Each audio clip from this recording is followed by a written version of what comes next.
এমন মহান মেহেরবান রব যে চিনে না, খোদার কসম সে আহম্মকার বেউকুফ ছাড়া, মূর্খ ছাড়া আর কিচ্ছু না। দুই চার শব্দ এই যেগুলা পইরা মনে করছো অনেক ভাত খাইবা, এই ভাত মূর্খও খায়। তুমি তো মনে করছো কিছু পড়ালেখা কইরা মনে করছো বাড়ি গাড়ি করবা, দুনিয়া ভোগ করবা। তোমার চাইতে বেশি দুনিয়া মূর্খ কলম, নাম দস্তখত করতে জানে না, টিপসই দেয়। এরকম পৃথিবীতে কোটি কোটি মানুষ আছে, হাজার হাজার কোটি কোটি টাকার মালিক যে টিপসই দেয়, যে নামও লিখতে জানে না। তো ওই দুনিয়া ভোগ করে কেমনে? ওই নেতাগিরি করে কেমনে? ওই বিল্ডিং করলো কেমনে? ওর টাইলস লাগাইলো কা? ওই ওর ঘরেতে প্রত্যেক রুমে ফ্রিজ, এসি, ওই দিয়ে 1 কোটি টাকা দামের গাড়ি চড়ে। আমি তো দেখছি হেরে যে পিএইচডি হোল্ডার, তার অধীনে চাকরি করে পিএইচডি ডিগ্রিধারী, ডক্টরেট ডিগ্রিধারী, হেরে স্যার কয়। আমি নিজে নিশ্চিত জানি, আমার পরিচয় করে বলছে এবারটা স্যার কিতায় তার বাপ হয়েও বোঝে না, কিচ্ছু জানে না, ভাই কিচ্ছু জানে না, ভাই পুরা মূর্খ। কিন্তু বেচারার অধীনে শিক্ষিত উচ্চ শিক্ষিত ব্যক্তি চাকরি করে, উনি বেতন দেয়, মূর্খ মিয়ায় বস। দুনিয়া মালিক যারে চায় তারা এমনি দেয়। হাতিকে আল্লাহ তাআলা প্রতিদিন, প্রাণীবিদ্যা গবেষকদের কথা হলো হাতি একদিনে 250 কেজি খাবার খায়। জঙ্গলের হাতি 250 কেজি, 90 লিটার পানি পান করে হাতি। তাইলে বলেন দুনিয়া হাতি বেশি ভোগ করে না? কথা বলেন না কেন? তাহলে একটা তিমি কমপক্ষে 200 জন সামর্থ্যবান পুরুষের সমপরিমাণ খাবার একবারে খায়। তাহলে দুনিয়া আমরা কোথায় বেশি ভোগ করলাম বলেন? ভাত কম খাইলাম, দুনিয়া কম ভোগ করলাম। কিন্তু যদি আখিরাত হারাই তো সব হারাইলাম, যদি ঈমান হারায় তো সব হারাইলাম। আমার শায়েখ আল্লামা মুফতি মুশতাকুন নবী কাসিমি হুজুর বলেন, আল্লাহকে পেয়ে কেউ যদি গোটা দুনিয়াও না পায় সে কিছুই হারায়নি, আর আল্লাহকে না পেয়ে কেউ যদি গোটা দুনিয়া 1,000,000 পায়, খোদার কসম সে কিছুই পায়নি। আল্লাহকে পেয়ে সব হারালেও কিছুই হারায় না, আল্লাহকে না পেয়ে সব পেলেও কিছুই পাওয়া হয় না। দুনিয়া 1000 বার মিললেও এটা আল্লাহর সন্তুষ্টির চিহ্ন না। আল্লাহ বলেন, আমার কিছু বান্দা ধারণা করছে আমি যে তাদেরকে দুনিয়াতে কিছু সম্পদ এবং সন্তানাদি, জিফুত নাতি নাতনি, বা তরকারি চাল ডাল, ঘর সংসার, এরপরে টাকা পয়সা, অর্থবিত্ত, জায়গা জমি, বিল্ডিং দালান, ক্ষমতা, প্রভাব, প্রতিপত্তি, মানে এই দুনিয়াতে যে কিছু জিনিস দিছি, আল্লাহ বলেন এগুলো পেয়ে তারা ভাবতেছে নুসারিউ লাহুম ফিল খায়রাত, আমি আল্লাহ তাদেরকে বড় বেশি কল্যাণের দিকে রাখছি, আমি তাদের উপরে রাজি খুশি হয়ে গেছি। দুনিয়া পাইয়া ওরা ভাবতেছে আমি তাদের প্রতি সন্তুষ্ট হয়ে আছি, এই জন্য দুনিয়া দিছি। অনেক বয়স্ক লোক এটা ভাবে, আপনি দেখি অনেক বয়স্ক লোকের খুশি তৃপ্ত কথাবার্তা শুনলেই, আমি সবসময় বলি দেখবেন অনেক বয়স্ক লোক আছে 60 বছর 65 বছর বয়স্ক লোকের কথা শুনলে বুঝবেন যে ওনার তৃপ্তি কিসে, উনি সন্তুষ্ট কি কথায়। জিজ্ঞাসা করলে বুঝবেন, চাচা কেমন আছেন? আলহামদুলিল্লাহ হুজুর আপনাকে দোয়ায় ভালো আছি। কেমন ভালো আছেন একটু বললে ভালো আছেন। আল্লাহর রহমতে আপনার দোয়ায়, 10 জনের দোয়ায় তারা 3 জন বিদেশ, আল্লাহর রহমতে 4 জন মাইয়া আসিল, আল্লাহ আল্লাহ করে 4গা বিয়া দিছি, জামাইগুলো ভালো পড়ছে, দোয়া করেন হুজুর। 4গার বিল্ডিং, 4গার বাইক বিল্ডিং, আল্লাহর রহমতে টাকা পয়সার দিক দিয়ে কোনো কষ্ট পায় না, জি সুখে আছে। এই যে আমরা আল্লাহ হুজুর দোয়া করেন, এখন বিল্ডিং করছি ভাই, 4টা রুম, 2টা বাথরুম, বাথরুম দিও আল্লাহর রহমতে টাইলস, আল্লাহু আকবার, কপাল সাসার কপাল, আল্লাহ ওনারে দেওয়া না, উনি আজ টাইলস লাগাইছে, বাথরুম পর্যন্ত টাইলস। কত বড় নেয়ামতের সাগরে উনি ভাসতেছে। উনি টাইলসে পেশাব করে, টাইলসে ঘুমায়, ওনার ঘাটের তলে টাইলস। বাহ বাহ, মাশা, কপাল আল্লাহ দিছে আপনার, হে আল্লাহ দিছে।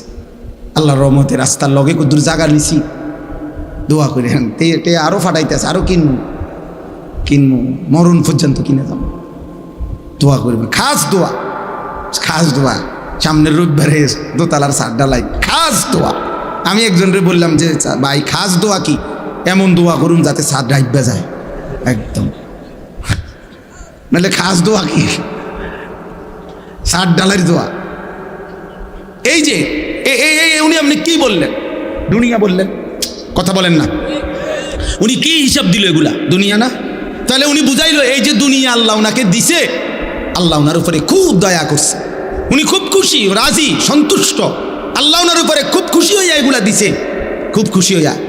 আহা মুসলমান, তো আল্লাহ এটা বলেন না বান্দা, বাল্লা ইয়াশউরুন, আহা বান্দা বুঝলা না, আসলে তারা বোঝে নাই যে আমি আল্লাহ কাউকে যদি দুনিয়া 1,000,000 দেই, 1000 দেই, গোটা দুনিয়া যদি 100 কাউকে পুরাটা দুনিয়া দেই, তবুও এটা আমার সন্তুষ্টির চিহ্ন না, না সন্তুষ্টির চিহ্ন নয়, আমার রাজি খুশির চিহ্ন নয়। যদি এটাই সন্তুষ্টির চিহ্ন হইতো তাহলে হে মুসলমান, আমি তো কাফের বেঈমানকে যুগে যুগে বেশি দিছি, দুনিয়া বেশি দিছে না? এখনো পর্যন্ত দুনিয়ার অর্থ সম্পদ, বাড়ি গাড়ি বেঈমানদের কাছে বেশি না? কথা বলেন না? আপনি 4 তলা বিল্ডিং দিয়া অহংকার করেন, 4 তলা বিল্ডিং দিয়া ইউরোপ আমেরিকার মধ্যে ছাগলও ফালে না। ছাগলের ফার্ম এত বড়, শুকর যেই ফার্মে পালে ওই ফার্ম আরো বড়। সেন্ট্রাল এসি, সেন্ট্রাল এসি, শুকরকেও দামি শ্যাম্পু দিয়ে গোসল করা। হ্যাঁ, প্রাইভেট কার দিয়া জাপানে ঘাস টানে। আমাদের যেসব ভদ্রলোকরা মনে করে প্রাইভেট কার চড়তেছি, এগুলা দিয়া জাপানে ইউরোপে ঘাস টানে, ঘাস টানে, হেলিকপ্টার দিয়ে সার দেয়। অস্ট্রেলিয়াতে আমার মাদ্রাসার পাশের বাড়িওয়ালা এই বেড়ায় নিজে করছে, আমি উনি কি করেন? হেলিকপ্টার দিয়ে সার দিই, কসম খোদা। হেলিকপ্টার দিয়ে কি দেয়? সার দেয় বেটা, খেতে সার দেয়। এত বড় ক্ষেতের ফসল প্রজেক্ট যে হেলিকপ্টার দিয়ে কি দেয়? সার দেয়। তো কি হইল দুনিয়া? আমরা হেলিকপ্টার দিয়ে সার দিব কোন দিন? কথা বলে না। আমাকে রাস্তাতে সকাল বিকাল ভাঙ্গে যায়। দোস্ত, মিলবে না দুনিয়া। দুনিয়া 1000 বার মিললেও এটা মালিকের সন্তুষ্টির চিহ্ন না। আমরা এখানে যারা বসে আছি, আমরা যদি প্রত্যেকেই মনে করেন 30 তালা একটা বিল্ডিং শেষ করি, মনে করেন সবার বিল্ডিংয়ে 4 ডালাই হয়ে গেছে, 30 নম্বর তালা, খবর নিলে শুনবেন ইউরোপ আমেরিকাতে এই পরিমাণ মানুষ ওই দিন 200 নম্বর তালার 4 ডালাই দিছে। তাইলে আপনি তো আরো 170 তালা পিছিয়ে পড়ে গেছেন, তাহলে এগুলো 4 ডালাই দিবেন কোন দিন? ধোকা দুনিয়া, ধোকা দুনিয়া। কি আমার চোখে দেখছি, আমি সিলেট আমার এক মাহফিলে এরকম, আমারে আরো আগে মোটরসাইকেল দিয়ে নিতে গিয়া ছেলে 2 মোটরে, তারাই যারা নিতে আসছে, ওদের একজনের মোটরসাইকেলে ধাক্কা লাগে আরেকজন পইরা 2টা দাঁত জাগাত পড়ে গেছে ভাঙ্গা। আমি কক্সবাজার দেখছি, মহেশখালী মাহফিলে যাইতে সময় এই যুবক আমার নিষেধ করার পরেও মোটরসাইকেল দিয়ে নিতেছে, বারবার নিষেধ করছে। এর মধ্যে একটা ছেলে এই স্লিপ খাইয়া রাস্তার সাইডে পড়ে গেছে কোনোভাবেই। এই জন্য আমি এটা পছন্দ করি না। বর্তমান আমি আমার শায়েখ আল্লামা মুফতি মুশতাকুর নবী কাসিমি হজরত সহ গত কয়েকদিন আগে সিলেট ছিলাম। একসাথে দুপুরবেলা আমরা একটা মোটরসাইকেলের শোরুম উদ্বোধন করছিলাম। তো ওইখানে সামান্য একটু বক্তব্য দিছিলাম। দিতে গিয়ে আমি বলছিলাম, আপনাদের কাছে আমার অনুরোধ, কিশোর নওজওয়ানদের কাছে মোটরসাইকেল দিতে একটু সতর্ক হওয়া উচিত, যে বাস্তবিক অর্থে সে প্রয়োজনে নিচ্ছে না বিনা কারণে।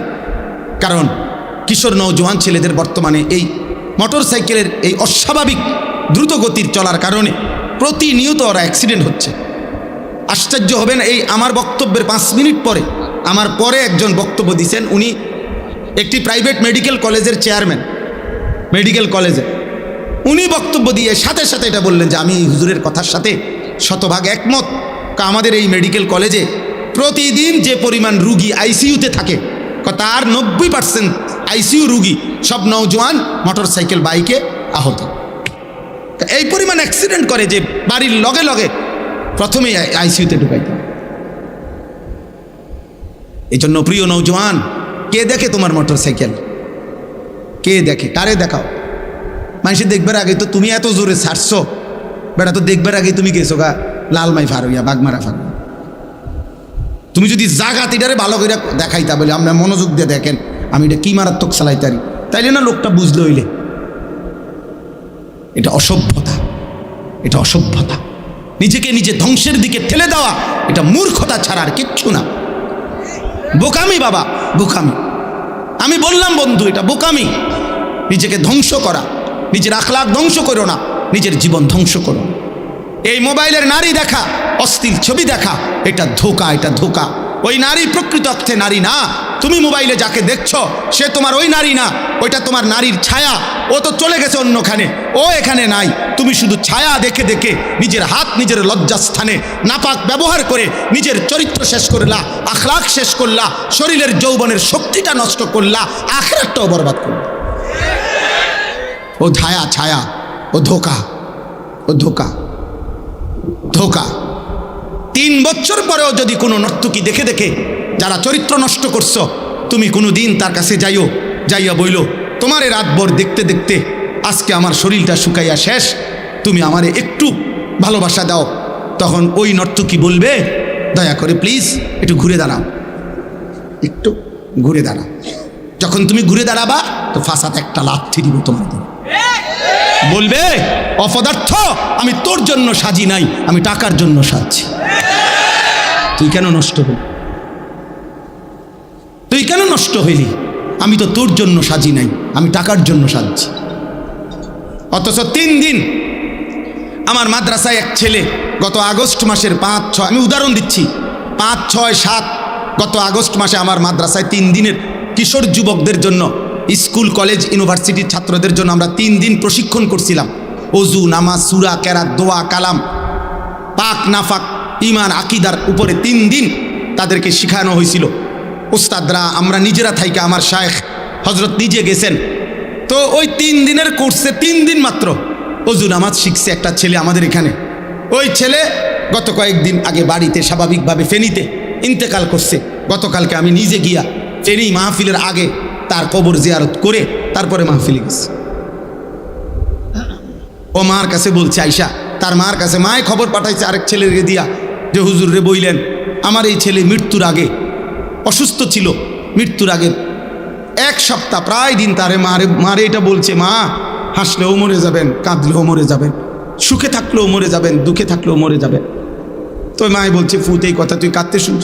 এ তো আমার নাম বলছে, কয় হুজুরে কইছে। এরপরে সপ্তাহখানিকের মাথায় মরে গেছে। এই জন্য দুস্থ মরে যাইবা, এক অনিবার্য বাস্তবতা, মৃত্যু থামাই দিবে। এই হাসি, এই আনন্দ, এই উল্লাস, এই মাতলামি, এই নেশা, এই নারী, এই ছবি, এই অহংকার, এই বড়াই, এই যৌবনের উদ্দামতা সব থামাই দিবে, সব সব থামাই দিবে। হযরত ওমর ইবনে আব্দুল আজিজ বিশ্ববিখ্যাত তাবেঈ ছিলেন, ইসলামের 5ম খলিফা ছিলেন। তিনি মাঝে মাঝে কবরস্থানে, নিজ পারিবারিক কবরস্থানে দাঁড়িয়ে, আমরা কিতাবে পড়ছি, কবরস্থানে দাঁড়াইয়া উনি কবরকে ডাক দিতেন আর বলতেন, হে কবর, মাজা ফাআলতা বিল আহিব্বা, হে কবর, আমার আত্মীয় স্বজনের সাথে, আমার প্রিয়জনদের সাথে তুমি কি করেছ? আমার চাচারে তোমারে কবর দিছিলাম, আমার চাচার এখন কি খবর বলো? আমার জ্যাঠা তোমার কবরে আছে, আমার বাবা, আমার চাচাতো ভাই, আমার স্বজনরা এই কবরে আছে। হে কবর, তুমি বলো আমার আপনজনদের সাথে তুমি কি করেছ? হযরত ওমর ইবনে আব্দুল আজিজ কাঁদতেন আর চোখের পানি ফেলতে ফেলতে তার সাথীদেরকে, যারা তার সাথে থাকতো, ওনাদেরকে বলতেন, জানো কবর আমারে কি বলে?